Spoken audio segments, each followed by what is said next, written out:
Então seja muito bem-vinda. Quem não pegou papel e caneta, corre lá para pegar, porque vai ser bem...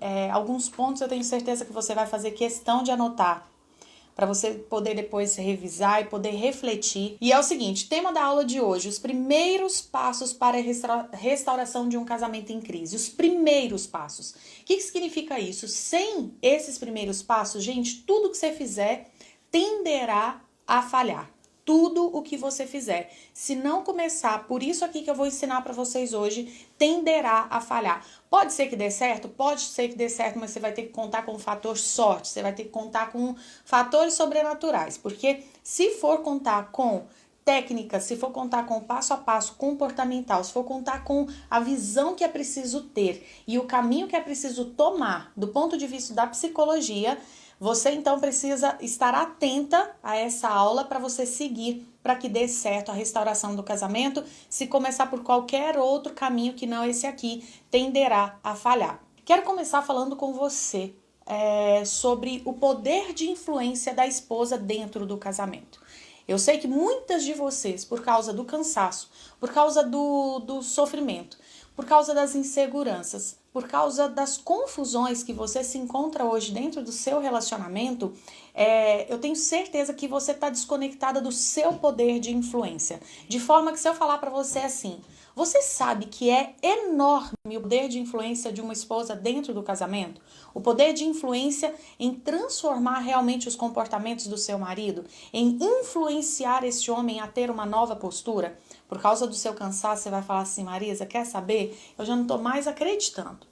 Mas sabe o que é? Fazendo as coisas de maneira equivocada, geralmente a gente tem resultados equivocados. Então, para a gente ter os resultados que a gente precisa ter, por exemplo, um marido participativo, um marido que esteja protegendo a família, um marido que esteja longe dos vícios, um marido que esteja realmente tendo atitudes que fortalecem o casamento, para isso a gente precisa saber influenciá-los. E sim, o poder de influência da esposa sobre o marido é enorme. Então, eu não estou dizendo que é grande, é mais do que isso, tá? Então, o poder de influência, o seu poder de influência sobre o seu marido é enorme. E eu quero te perguntar o seguinte, se você está conseguindo exercer o seu papel de influência dentro do seu casamento? Essa é a minha primeira pergunta. Primeira pergunta, coloque aí para mim apenas sim ou não. Vamos lá, vamos trabalhar. Coloque aí para mim, são 3 perguntas, a primeira delas. Você sente que está conseguindo exercer a sua influência, o seu poder de influência dentro do seu casamento? Sim ou não, coloca aí para mim. Porque hoje eu vou falar para você, se você não está conseguindo, você vai entender por que você não está conseguindo e você vai se comprometer comigo a mudar esse jogo. Porque se não é você quem está exercendo o poder de influência dentro do seu casamento, tem alguém exercendo. Então, se não é você, eu quero que você me responda. Quem hoje está exercendo o poder de influência dentro do seu casamento? Ou seja, quem está com as rédeas do casamento? São seus filhos? São seus enteados? Sogra? Pai? Mãe? Sogro? Amante? O marido? Quem, se não é você hoje, quem está dando as regras dentro do seu casamento? Quem está influenciando a saúde ou o adoecimento do seu casamento? Se não é você, tem alguém fazendo isso. Quem é essa pessoa? Mas eu quero agora fazer a terceira e última pergunta dessa noite. Porque depois eu vou compartilhar um conhecimento com você que eu duvido que você não vai... eu duvido que você vai ficar com dúvidas sobre o seu poder de influência dentro do seu casamento. Um poder que foi dado por ele. Lá de cima ele falou assim, eu vou dar para a mulher um poder de influenciar positivamente. Claro que você pode usar para o mal. Claro que você pode usar para desvirtuar esse homem. Pode. Mas não é sobre isso que nós vamos falar. E presta atenção, se algum de vocês sair por aí falando, eu aprendi com a Marisa Amorim a manipular marido, eu vou torcer o pescoço de vocês, porque não é isso. Olha a diferença de aprenda a manipular o seu marido. Aí seu marido tá passando aí na sala e vai falar assim, pelo amor de Deus, você pode parar de assistir essa aula? Óbvio. Agora, se ele tá passando aí, aprenda a influenciar positivamente seu marido. Ele vai ficar com o pescocinho vidrado aí, ele vai ficar com a orelhinha em pé.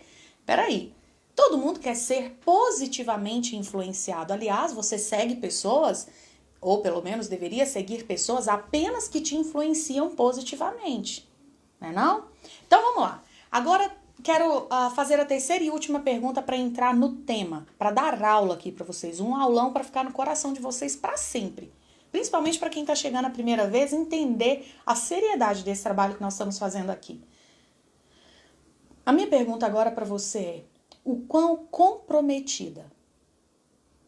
Presta atenção no que eu vou te perguntar. De 0 a 100, o quão comprometida você está ou quer estar a partir de agora para tomar de volta, para tomar posse do seu poder de influência? O quão comprometida? Porque isso vai ditar o jogo. Se você está 0% comprometida, nada do que eu falar vai adiantar. Agora, se você tiver 10% comprometida, 10% do que eu te entregar aqui hoje vai fazer sentido aí para você. Mas se você tá 99%, 100%, 150% comprometida em tomar de volta um poder que te foi dado por direito, e esse é o mais bacana da coisa. Por direito, você tem direito de influenciar positivamente o homem que te foi dado como marido, o homem que em meio a milhões você escolheu. Você tem o direito. E eu vou te ensinar como. Se você é uma parte integrante fundamental, se você é uma engrenagem fundamental para o funcionamento do seu casamento, como é que você quer curar um casamento se você não sabe quem é você? Marisa, o que isso tem a ver? O que isso tem a ver? Que como é que você vai tomar posse do seu poder de influência se você não sabe quem é você? E quer saber? Você acha, vou te provar que você não sabe quem é você. De onde você acha que vem o sofrimento que você tá sentindo nesse exato momento? De onde você acha que vem as suas dúvidas sobre onde trabalhar, como empreender? Será que eu quero ter outro filho? Como lidar com o enteado? Como lidar com a minha sogra? Que sofrimento é esse de pessoas intrometendo no meu relacionamento? Será que seu sofrimento realmente vem só depois do seu casamento? Será que de verdade, quando você olha para o fundo do seu coração, quando você olha para o seu eu criança, para sua criancinha, aqui está você adulta, aqui está seu eu criança. Será que quando você olha para esse eu criança aqui, você vê ou não vê as feridas que essa menininha trouxe para a relação de casal? E eu estou contando para vocês que eu tenho constatado, eu diria que cerca de 99% das pessoas vêm pequenas para o casamento. E vêm pequenas porque estão tão feridas que estão presas lá na sua infância. Estão presas em dores que passaram. Por exemplo, vocês vão me dizer que uma menina que passou por um abuso sexual, vocês acham que realmente isso aqui não marca a presença dela dentro do casamento? E aí o que acontece é que se a gente não sabe quem a gente é, quais são as dores que nós ainda não curamos e que nós trazemos muito antes do casamento, sabe o que acontece? Essas dores acabam guiando o nosso casamento. Então, o que acontece? Seu marido fala de um jeito com você e você fica com aquele ressentimento. Seu marido comete um erro grave e às vezes ele comete um erro grave porque ele viu outros adultos agindo dessa forma e ele acha que aquilo é o certo a se fazer. Eu vi meu pai fazendo isso, agora na vida eu tô testando, porque eu acho que é isso que é ser homem, é isso que é ser marido. E aí ele vai descobrindo com os efeitos que aquilo que ele está fazendo não é bom. E quais são esses efeitos? Uma esposa triste, uma esposa reclamona, porque ela não quer um marido que faça aquilo que ele faz, mas aquilo foi o que ele assistiu os adultos fazendo. Como é que você vai influenciar o seu marido a fazer diferente, mulher? Se você fica cheia de ressentimento, se você não sabe, inclusive, como funciona a mente masculina, se você não sabe, inclusive, como é que ajuda um marido que passou por essas histórias, história de abandono, história de abuso, um marido que é muito ligado à sua mãe. Então, se o casal é formado por você e ele, como é que você vai tomar posse do seu poder de influência para mudar, né, para que o seu marido possa mudar comportamentos? Então você entendeu que não é você que muda ele, você influencia. Você muda coisas em você que inevitavelmente vai forçar esse homem a mudar de postura. Então, mulher, primeira coisa, eu quero te perguntar, eu falei que essa aula levaria você a uma reflexão. E a reflexão é, quem é você? Porque se você não sabe quem é você, se você já se perdeu, inclusive, do que é casamento para vocês. Porque se você não sabe o que é casamento para você, vem uma qualquer lá fora e leva seu marido para essa bagunça toda de ficar com duas mulheres e você não se posiciona. Você tá tão dispersa com outras coisas que quando você precisa se posicionar sobre, peraí, se eu quero restaurar meu casamento, o que é casamento para mim? Casamento para mim cabem 3 pessoas? No meu entendimento, o casamento é a união de 2 pessoas que firmam um compromisso de lealdade, de fidelidade, de se cuidarem e principalmente de fazer pelo outro, de levar o outro a um lugar onde ele sozinho não chegaria. Esse é meu conceito de casamento. Você fala assim, Marisa, o que é ser esposa para você? Para mim, ser esposa é levar o Juliano a um lugar onde sem mim ele não chegaria.